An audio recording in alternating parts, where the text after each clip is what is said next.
Title: The Narrow Way Still Matters. Subtitle: Why Denominationalism Isn't God's Plan.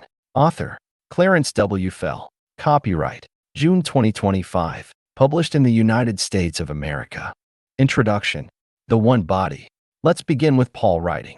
And he put all things in subjection under his feet, and gave him as head over all things to the church, which is his body, the fullness of him who fills all in all. Ephesians 1 verses 22 to 23. Notice that Christ is the head over all things to the church. The church is his body. The denominationalism of today is not in the Bible. The explosion of denominationalism did not begin until Martin Luther, on October 31st, 1517, posted his complaint against a practice of the Catholic Church. Martin Luther was not initially defying the Catholic Church, but rather seeking to bring about change within the Catholic Church. Martin Luther began the conversation that eventually evolved into the denominationalism we know today. Division is clearly not the biblical plan. Jesus prayed, "I do not ask on behalf of these alone, but for those also who believe in me through their word, that they may all be one, even as you, Father, are in me and I in you, that they also may be in us, so that the world may believe that you sent me. The glory which you have given me I have given to them, that they may be one, just as we are one." John 17 verses 20 to 22. Later, Paul wrote, "Now I exhort you, brethren, by the name of our Lord Jesus Christ, that you all agree, and that there be no divisions among you, but that you be made complete in the same mind and in the same judgment." 1 Corinthians 1 verse 10. In years past, many Restoration Movement preachers addressed the subject of division, and they did so with boldness and clarity. They would emphasize that the church is the body of Christ and Christ is the head over all things to the church, which is his body. The teaching of the past often underscored that the church belongs solely to Christ. Paul wrote, "For I am jealous for you with a godly jealousy, for I betrothed you to one husband, so that to Christ I might present you as a pure virgin. But I am afraid that, as the serpent deceived you by his craftiness, your minds will be led astray from the simplicity and purity of devotion to Christ." 1 Corinthians 11 verses 2 to 3. Paul taught Christians to be faithful to the simplicity and purity of devotion to Christ. Satan, of course, is always trying to weave in deceit and corrupt that simplicity and purity. Satan's strategy is to play a subtle long game. He knows that he can achieve more destruction over 50 subtle years than he could ever achieve in one dramatic move. He could never have convinced churches in the 1950s to jump overnight into approving homosexuality, but give him 50 years, and he did exactly that. Thus, the old-timers would warn us that if you attract people with hot dogs, you will have to provide hamburgers to keep them, and eventually they will want steak and shrimp. The old-timers warned us that if we give the devil an inch, he will take a mile.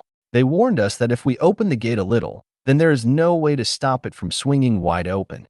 Of course, many people thought they were smarter than the old-timers. A younger crowd was coming up, way back in the 1950s and 1960s, that thought they knew and understood things that the crusty, dusty, old-timers didn't understand.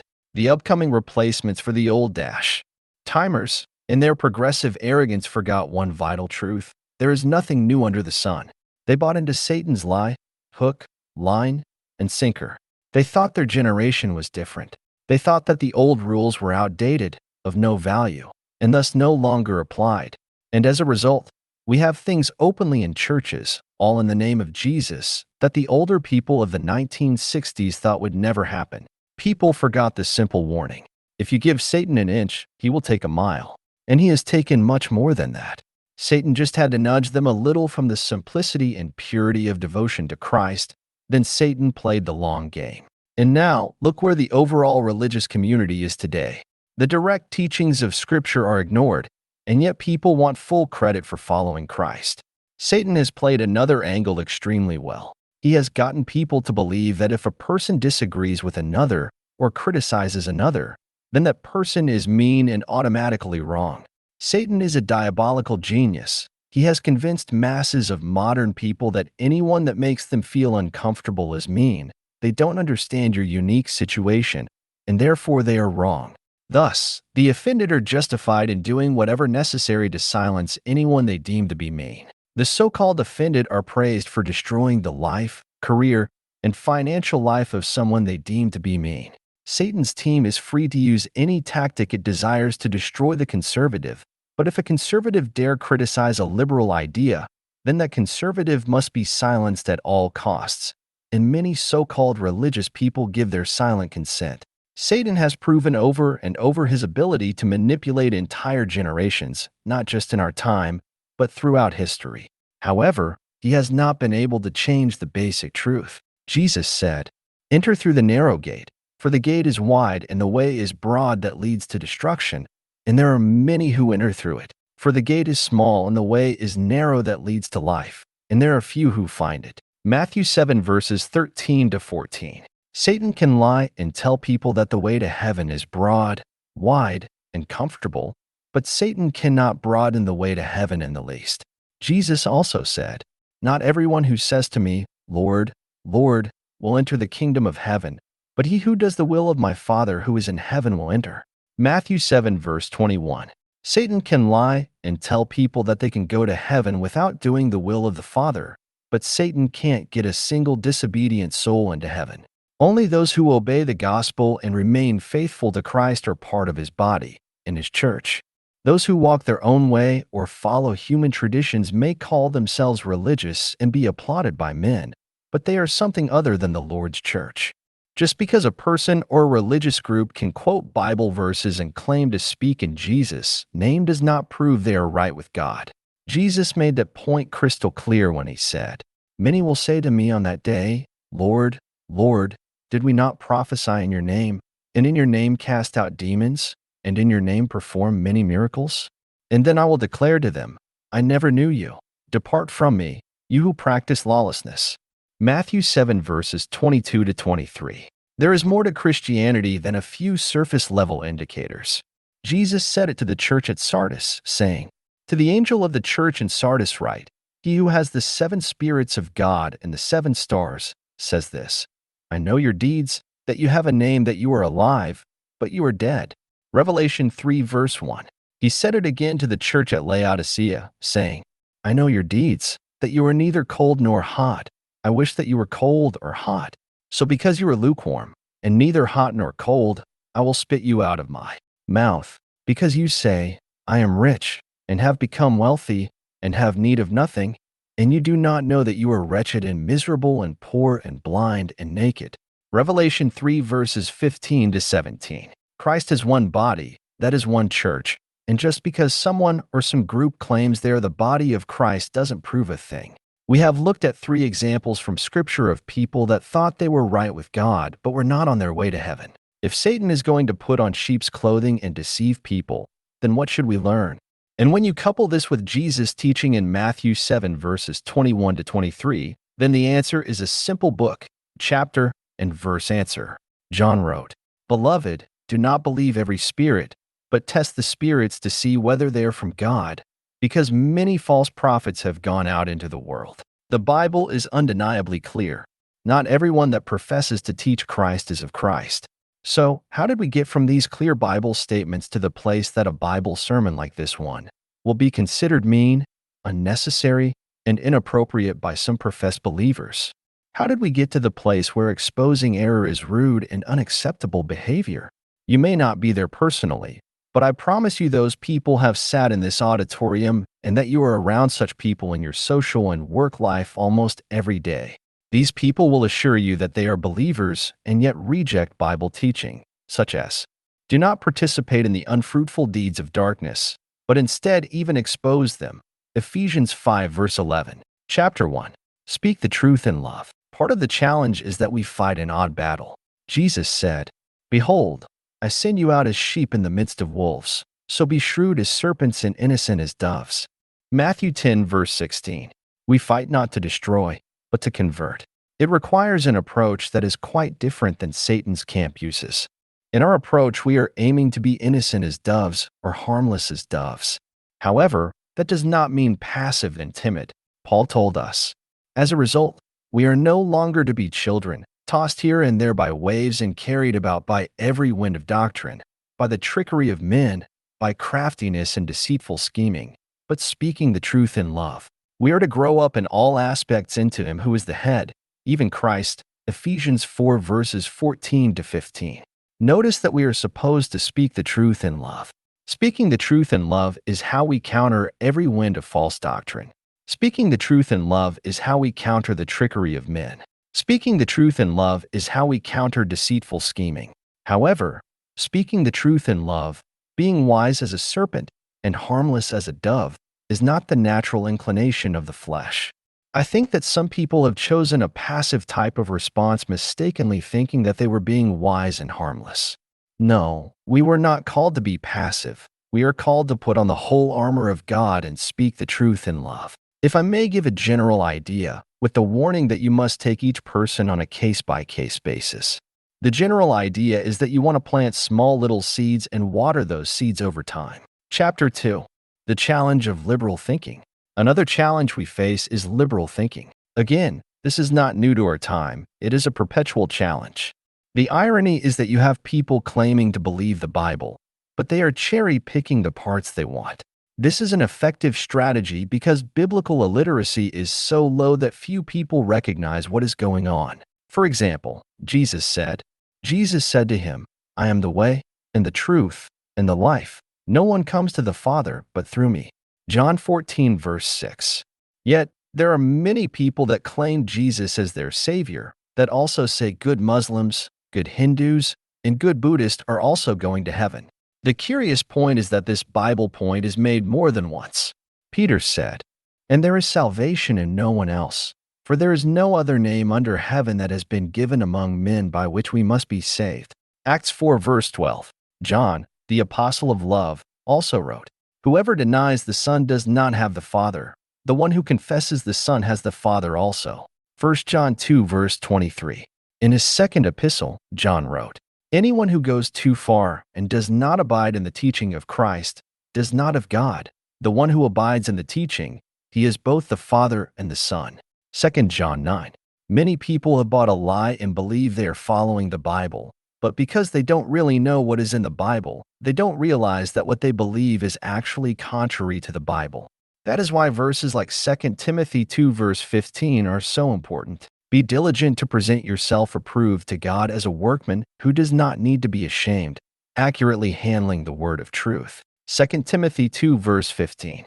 Liberal thinking is easier to sell today because people are more distracted with so many other things that Bible study ends us so far down the list that very few people really study their Bible. For the flesh sets its desire against the Spirit, and the Spirit against the flesh, for these are in opposition to one another. Galatians 5 verse 17. If I am allowed to make up my own doctrine, then I like the idea that all good people go to heaven regardless of their religious beliefs.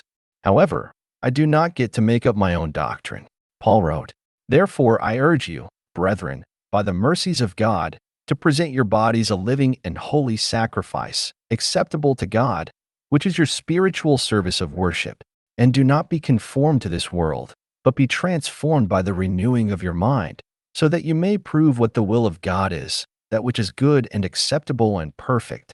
Romans 12 verses 1 to 2. Also, Jesus said, "Then Jesus said to his disciples, If anyone wishes to come after me, he must deny himself, and take up his cross and follow me." Matthew 16 verse 24. Faithful Christians surrender to the will of God, accepting that God's ways are different. Isaiah wrote, "For my thoughts are not your thoughts, nor are your ways my ways, declares the Lord. For as the heavens are higher than the earth, so are my ways higher than your ways, and my thoughts than your thoughts." Isaiah 55 verses 8 to 9.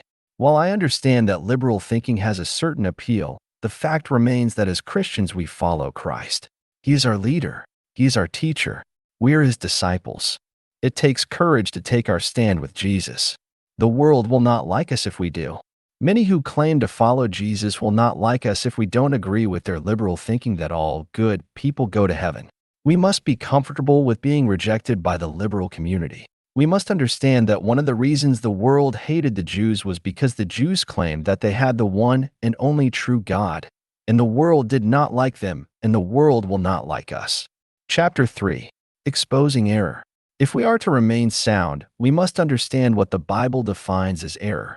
We must understand how the Bible defines faithfully following Christ. Just because a group of people claims they are faithful, that doesn't prove faithfulness. God sets the standard. His word decides who is and is not faithful. Jesus said, "He who rejects me and does not receive my sayings has one who judges him. The word I spoke is what will judge him at the last day. For I did not speak on my own initiative, but the Father himself who sent me has given me a commandment as to what to say and what to speak. I know that his commandment is eternal life. Therefore the things I speak just as the Father has told me." John 12 verses 48 to 50. Notice from this passage that Jesus' words are the rule book used in judgment. Further notice that Jesus did not make up these rules on his own, but rather received them from the Father.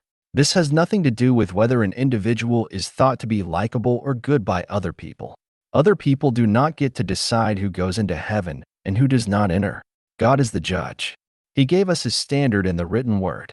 Then he told us to fight the good fight. Liberal-minded people would ask, "Fight? What fight?" Because they do not think there is a fight. They actually believe that everyone is free to direct their own steps by simply being good to other people. Chapter 4. A call to faithful action.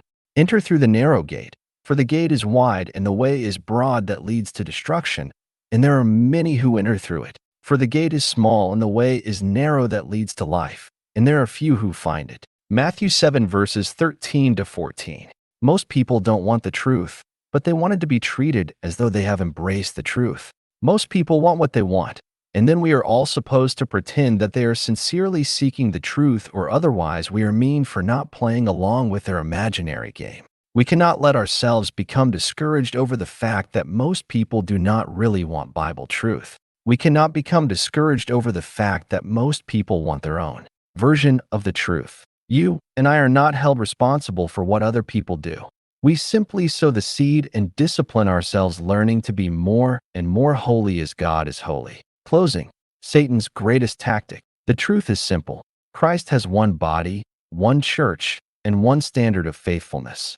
The world may not like that truth. There are many believers that will not like that truth. But truth does not change based on how people feel about it. Jesus said the way is narrow and few find it. That means not everyone who claims Christ is actually following Christ. Satan's greatest tactic has always been subtle deception.